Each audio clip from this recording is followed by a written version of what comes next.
Moving to next question. A company purchased a machine on 1st April 2015 for rupees 60,000, and in the same year it purchased another machinery for 40,000 on 1st October 2015. Depreciation is charged at the rate 10% on original cost. Prepare machinery account for 3 years. Question में क्या पूछा जा रहा है आपसे? इस बार आपको 2 machinery आपने ख़रीदी हैं. एक मशीनरी आपने 1 अप्रैल को आपके पास थी 60,000 की, और सेम उसी साल में आपने एक और मशीनरी ख़रीदी 40,000 की 1 अक्टूबर को. डेप्रिसिएशन का रेट आपको 10% बोला है ओरिजिनल कॉस्ट पे. Let's start the question. Machinery account का ledger, date particulars amount, date particulars amount. Okay,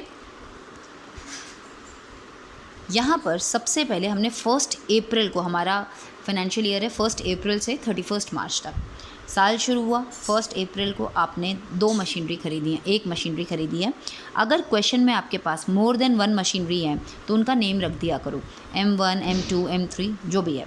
1 अप्रैल 2015 को पहली मशीनरी खरीदते हैं 2 बैंक. जब भी मशीनरी खरीदते हैं क्या लिखते हैं? 2 बैंक. M1 कितने की खरीदी हमने? 60,000 की. 1 अप्रैल को हमने खरीदी, हमने डेट डाली, 2 बैंक लिखा और यहाँ 60,000 लिखा. अप्रैल में ये जो साल शुरू हुआ है 1 अप्रैल को, ये कब ओवर होगा, एंड कब होगा? 31 मार्च 2016. लेकिन ईयर एंड होने से पहले ही हमने एक और मशीनरी खरीद ली.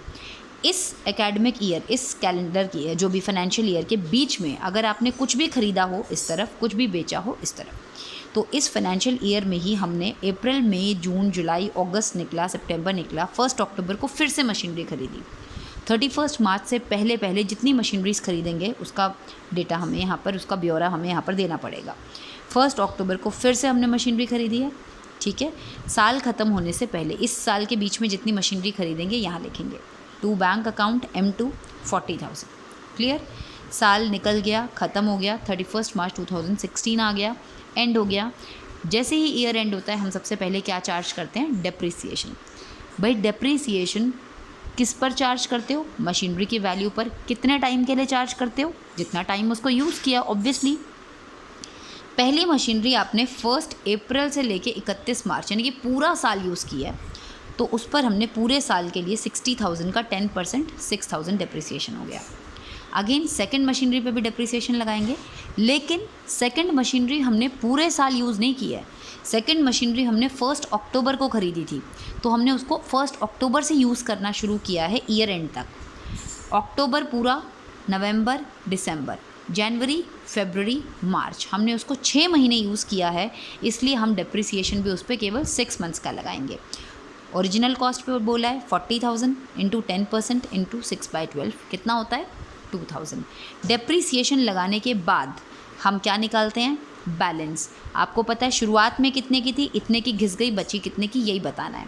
बैलेंस CD M1 शुरुआत में कितने की थी? 60. कितनी घिस गई? 6. बची कितनी? 54.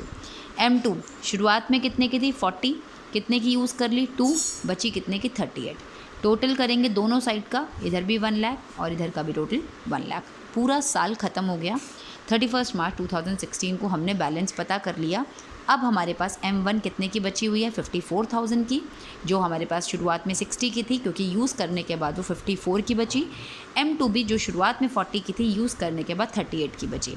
ये बैलेंस CD आपको पता है क्या बन जाता है? Balance BD. ये साल ख़त्म हुआ, यहाँ पे एक न्यू साल ओपन हो गया और डेट भी हमने 1 अप्रैल 2016 डाल दी है. बैलेंस CD को हमने बैलेंस BD लिख दिया, M1 का भी और M2 का भी. सेम 1 अप्रैल को अब हमारे पास साल का शुरुआत हुई है. अब हमारा ये साल जो इस डेट को शुरू हुआ है, ये एंड कब होगा? 31 मार्च 2017 में जाके ये एंड होगा. उस बीच अगर आपने फिर से कोई मशीनरी ख़रीदी है तो उसकी एंट्री यहाँ करिए, नहीं खरीदी है तो छोड़ दीजिए. हमने कोई मशीनरी नहीं खरीदी, क्वेश्चन में ऐसा कहीं नहीं लिखा है. पूरा साल यूज़ करते करते करते करते फिर से साल ख़त्म हो गया और फिर से हम क्या चार्ज करेंगे? डेप्रिसिएशन चार्ज करेंगे. डेप्रिसिएशन हम कौन सी मशीन वैल्यू पे चार्ज कर रहे हैं? ओरिजिनल वैल्यू पर. M1 की ओरिजिनल वैल्यू कितनी है? 60,000. तो 60,000 का 10%, क्योंकि हमने इसको पूरे साल यूज़ किया है तो सीधा मैंने 6,000 निकाल लिया. M2 की ओरिजिनल वैल्यू 40,000 है। हमने इसको इस साल M2 को हमने इस साल कितने महीने यूज़ किया है? पूरा 1 अप्रैल को थी ना M2 आपके पास, और M2 को भी हमने 1 अप्रैल से लेके पूरा 31 मार्च तक यूज़ किया है। इसलिए इस बार M2 पर भी हम फुल ईयर का डिप्रिसिएशन चार्ज करेंगे, कोई मंथ नहीं लगाएंगे। 6,000, 4,000। डिप्रिसिएशन के बाद अब हम क्या निकालते हैं? बैलेंस CD निकालते हैं। बैलेंस CD सब बच्चों को पता है, opening value minus dep. Opening value कितनी है? 54,000। डेप कितना लगा? 6। 54 माइनस 6 48 बची M1 की वैल्यू। M2 की ओपनिंग वैल्यू कितनी थी इस साल में? 38,000 थी साल के शुरुआत में। 4,000 की यूज़ कर ली, बची कितने की? 34,000 की। अगेन ये बैलेंस CD हमारा जाके क्या बन जाएगा? Balance BD। ये साल ख़त्म हुआ, अगले दिन से नया साल शुरू हो गया। फिर हमने पूरे साल मशीनरी यूज़ की और फिर लास्ट में हम क्या लगाएंगे? डिप्रिसिएशन। अगेन डिप्रिसिएशन लगाते वक्त याद रखना है ओरिजिनल वैल्यू पे लगाना है, क्योंकि हमने पूरे साल मशीनरी यूज़ की है, इसलिए सीधा 10%। M1 की ओरिजिनल वैल्यू 60,000 थी, 10% होता है 6,000। M2 की ओरिजिनल वैल्यू 40,000 थी, होता है 4,000। बैलेंस कैसे निकालते हैं? साल के शुरुआत में 48 की थी, 6 की यूज़ हो गई तो बची कितने की? 42 की।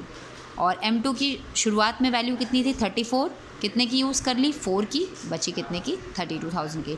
आई होप ये क्वेश्चन आप सबको क्लियर है, अच्छे से आप कर पाएंगे। ओके बेटा, कोई डाउट होगा तो फिर आप पूछेंगे।